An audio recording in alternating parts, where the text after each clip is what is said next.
안녕하세요. 무량광 마음등불입니다. 이곳은 부처님의 지혜와 자비의 빛을 우리의 마음속 등불로 옮겨 담는 공간입니다. 오늘도 당신 안에 무량광이 깨어나기를 바라며 함께 그 빛을 따라 걸어가겠습니다. 마음에 울림이 있었다면 구독과 좋아요로 이 빛의 여정을 함께 해주세요. 오늘은 강물은 바다를 포기하지 않는다 는 주제로 부처님의 말씀 속에서 끊임없는 정진의 지혜를 나누어 보겠습니다. 강물은 높은 산에서 시작합니다. 작은 샘물로 흘러내려 시내가 되고 시내가 모여 강이 됩니다. 강은 수많은 구비와 폭포, 돌과 바위를 지나면서도 결코 흐름을 멈추지 않습니다. 왜냐하면 강물의 마음에는 언제나 바다가 있기 때문입니다. 강은 바다를 향해 흐르고 끝내 바다와 하나가 됩니다. 우리의 삶과 수행도 이와 같습니다. 작은 시작이라도 바다를 향한 마음을 놓지 않는다면 결국 지혜와 깨달음에 이르게 됩니다. 오늘 이 말씀을 따라 강물은 바다를 포기하지 않는다 는 가르침을 풀어보겠습니다. 강물의 여정은 바다를 향한다. 여러분, 한번 강의 여정을 떠올려 보십시오. 하늘의 눈과 비가 모여 산골짜기에서 작은 샘물이 됩니다. 그 샘물이 모여 실개천이 되고 실개천은 모여 큰 강줄기를 이룹니다. 강물은 평탄한 길만 흐르는 것이 아닙니다. 험한 절벽을 만나 폭포가 되고 큰 바위를 만나 부딪히고 갈라집니다. 때로는 사막의 모래 속으로 스며들어 그 자취가 보이지 않을 때도 있습니다. 그러나 강물은 결코 바다를 포기하지 않습니다. 보이지 않아도 흘러가고 막혀도 돌아가며 끝내는 바다와 하나 됩니다. 수타니파타에서는 이렇게 전합니다. 작은 물이 모여 큰 강이 되고 큰 강은 마침내 바다에 이른다. 수행도 이와 같아 작은 정진이 모여 큰 깨달음에 이른다. 강물의 여정은 곧 우리의 수행의 여정입니다. 삶의 굽이굽이 수많은 시련과 굴곡 속에서도 포기하지 않고 바다를 향해 나아가는 마음. 그것이 바로 부처님께서 말씀하신 정진의 지혜입니다. 강물은 작은 샘물에서 시작한다. 큰 강도 처음에는 작은 샘물이었습니다. 눈 녹은 물, 빗방울이 모여 흐르는 작은 실개천. 그 작은 물줄기가 이어지고 모여 큰 강이 됩니다. 우리의 수행도 이와 같습니다. 처음에는 아주 작은 마음가짐, 아주 작은 선행, 아주 짧은 명상에서 시작합니다. 법구경 말씀입니다. 작은 선이라도 소홀히 하지 말라. 작은 물방울이 모여 큰 항아리를 채우듯 작은 선이 모여 큰 복을 이룬다. 부처님 당시 한 제자가 있었습니다. 그는 늘 자신이 너무 부족하다며 저 같은 작은 수행이 무슨 의미가 있겠습니까? 라고 물었습니다. 부처님께서는 작은 샘을 가리키시며 말씀하셨습니다. 보라, 이 작은 물이 모여 큰 강을 이루고 마침내 바다에 이른다. 작은 수행도 버리지 말라. 그것이 모여 깨달음을 이룬다. 강물은 처음부터 큰 강이 아닙니다. 작은 샘물이 모여 흐르고 흐름이 이어져 강이 되고 결국 바다에 닿습니다. 우리의 삶도 작고 보잘것없어 보이는 한 걸음에서 시작합니다. 그러므로 작은 정진을 멈추지 말아야 합니다. 강물은 길이 막혀도 돌아간다. 강물이 흘러가다 보면 반드시 막힘을 만납니다. 큰 바위, 넓은 모래톱, 험한 절벽. 그 길을 정면으로 뚫지 못할 때도 있습니다. 그러나 강물은 멈추지 않습니다. 돌을 돌아가고 모래를 적셔 스며들고 절벽을 만나면 폭포가 되어 떨어집니다. 때로는 땅 속으로 스며들었다가 다른 곳에서 샘솟아 다시 흐릅니다. 아함경 말씀입니다. 지혜로운 이는 막힘을 만나도 멈추지 않는다. 돌아가되 바다를 향함을 잃지 않는다. 부처님 당시 한 수행자가 있었습니다. 그는 좌선에 들면 잡념이 많아 괴로워했습니다. 저는 명상이 맞지 않는 것 같습니다. 라며 포기하려 했습니다.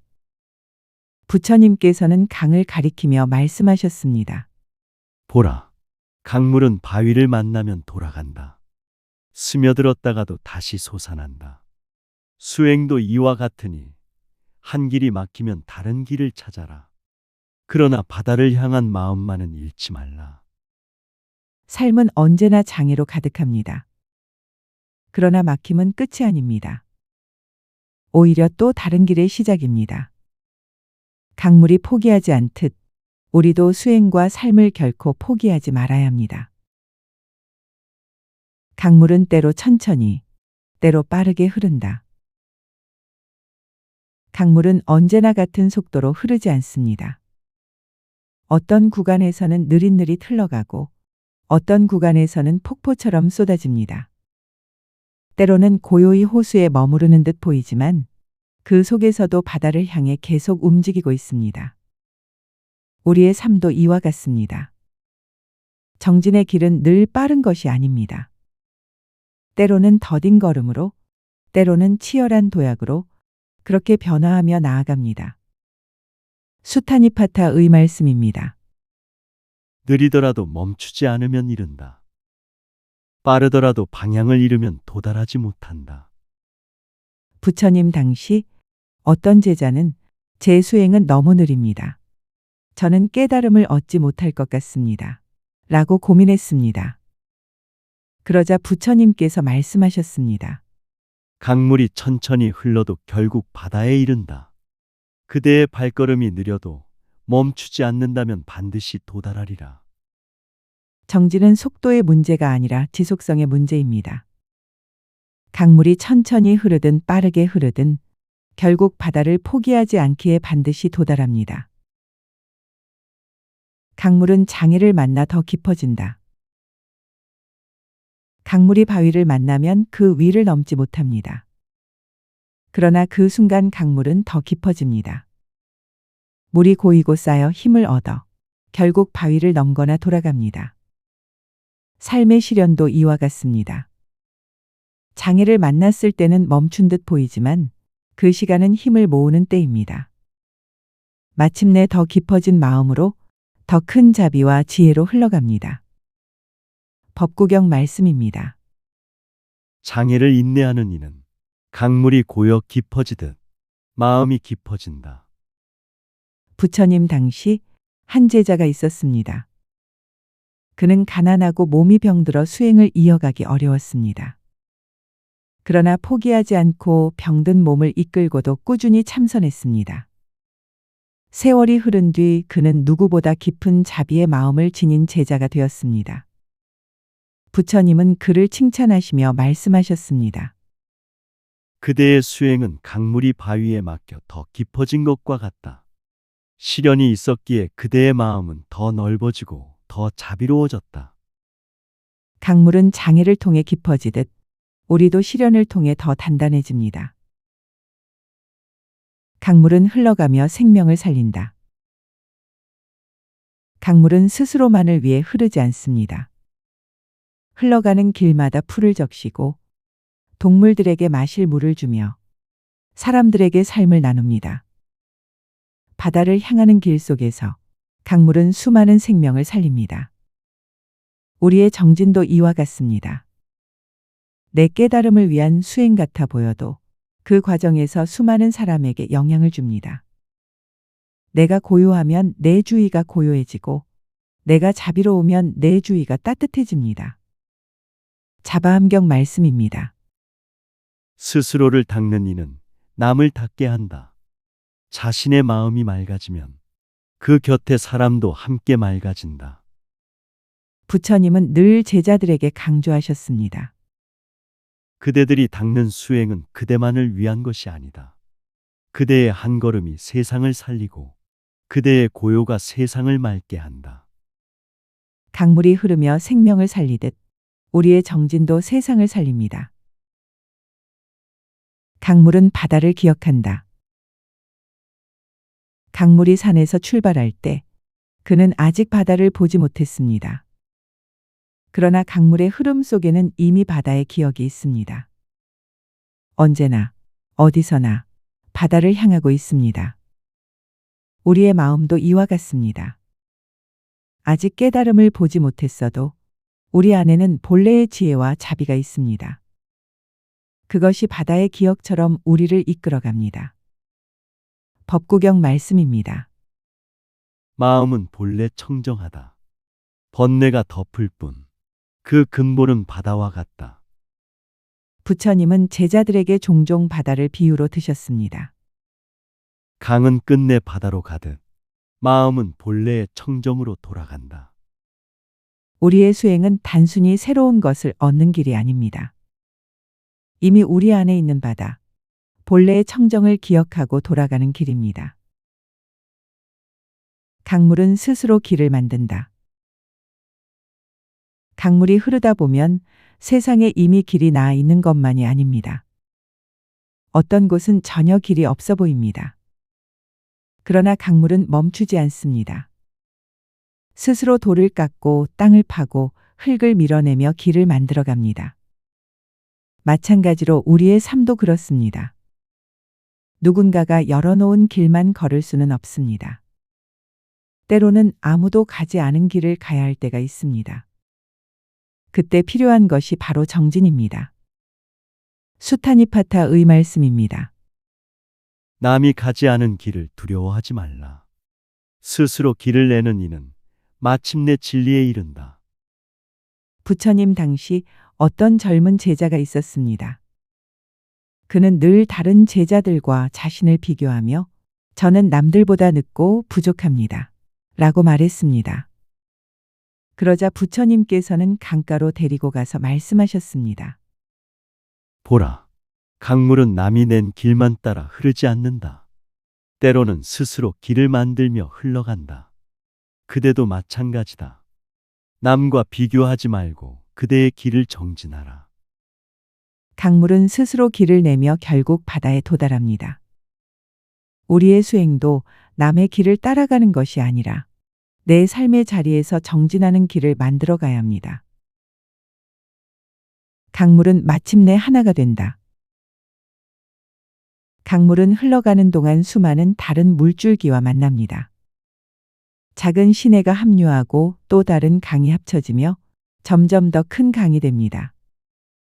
처음에는 다르던 물줄기가 흘러가면서 하나가 되고 마침내 바다에서는 모든 강물이 하나가 됩니다. 법구경 말씀입니다. 강이 달라도 바다에 이르면 하나가 된다. 사람도 다르나 진리에 이르면 하나가 된다. 사람마다 성품과 습관은 다르지만 법에 귀의하면 모두 같은 바다에 이른다. 강물은 처음에는 다릅니다. 어떤 물은 맑고 어떤 물은 흙탕물이고 어떤 물은 차갑고 어떤 물은 따뜻합니다. 그러나 바다에 이르면 차별이 없습니다. 모두 하나로 섞여 끝없는 넓음을 이룹니다. 우리의 수행도 이와 같습니다. 각자 시작은 다릅니다. 어떤 이는 기도에서, 어떤 이는 명상에서, 어떤 이는 선행에서, 어떤 이는 배움에서 시작합니다. 그러나 끝내는 모두 지혜와 자비의 바다로 모입니다. 부처님은 이를 가리켜 법의 바다라 하셨습니다. 강은 바다에 이르고 수행은 법에 이른다. 그곳은 차별도 없고 크고 작음도 없다. 오직 평등한 진리만이 있다. 강물이 하나가 되듯 우리의 정진도 결국 하나의 진리로 모입니다. 강물은 끝내 바다에 이른다. 강물은 수많은 곡절을 지나지만 결코 바다를 포기하지 않습니다. 험한 절벽을 만나 폭포가 되고 돌무더기에 부딪혀 갈라지기도 하지만 흐름을 멈추지 않기에 끝내 바다에 닿습니다. 수타니파타 말씀입니다. 작은 물이 큰 강이 되고 큰 강은 바다에 이른다. 정진하는 이는 마침내 해탈에 이른다. 부처님께서는 제자들에게 이렇게 가르치셨습니다. 강물은 멈추지 않기에 바다에 이르고 수행자는 포기하지 않기에 깨달음에 이른다. 삶의 길에서도 우리는 수많은 구비와 시련을 만납니다. 그러나 정진을 멈추지 않으면 반드시 도달합니다. 비록 지금은 바다가 보이지 않아도 그 길은 이미 바다를 향해 열려 있습니다. 강물의 흐름처럼 우리의 수행도 결국은 바다라는 궁극의 진리에 이릅니다. 바다는 모든 강물을 받아들인다. 바다는 차별 없이 모든 강물을 받아들입니다. 맑은 물도, 흙탕물도, 더운 물도, 찬물도 바다에 이르면 모두 하나가 됩니다. 법구경 말씀입니다. 바다는 모든 강물을 받아들이되 그 크기를 잃지 않는다. 법은 모든 일을 받아들이되 그 평등함을 잃지 않는다. 부처님은 제자들에게 말씀하셨습니다. 바다는 가득 차도 넘치지 않고 많은 강물이 흘러와도 차별하지 않는다. 법도 이와 같아. 많은 중생을 받아들여도 차별이 없다. 강물은 바다에 이르면 이름을 잃습니다. 이 강, 저 강이 아니라 오직 바다가 됩니다. 우리도 수행을 통해 번뇌의 이름을 버리고 법의 바다 속에서 평등과 해탈을 얻습니다. 바다는 곧 깨달음의 자리, 열반의 상징입니다. 강물이 바다에 이르듯 우리의 정진도 결국 열반에 닿습니다. 정진을 멈추지 않는 삶. 여러분, 강물은 바다를 포기하지 않습니다. 작은 샘물로 시작해 수많은 구비와 시련을 만나도 흐름을 멈추지 않기에 바다에 도달합니다. 우리의 삶과 수행도 이와 같습니다. 작은 기도, 작은 선행, 작은 명상에서 시작하더라도 포기하지 않고 이어가면 반드시 깨달음에 이릅니다. 부처님 말씀입니다. 정진하는 이는 이룬다. 포기하는 이는 얻지 못한다. 오늘 우리는 묻습니다. 나는 지금 어디를 향해 흐르고 있는가? 나는 바다를 향한 마음을 잃지 않았는가? 바람과 장애가 있어도 더디 흐르고 막혀도 강물처럼 흐르기를 멈추지 마십시오. 강물이 바다에 이르듯 우리의 정진도 반드시 깨달음에 이릅니다. 오늘 말씀을 마치며 여러분의 마음이 강물처럼 끊임없이 정진하여 지혜와 자비의 바다에 닿기를 기원합니다.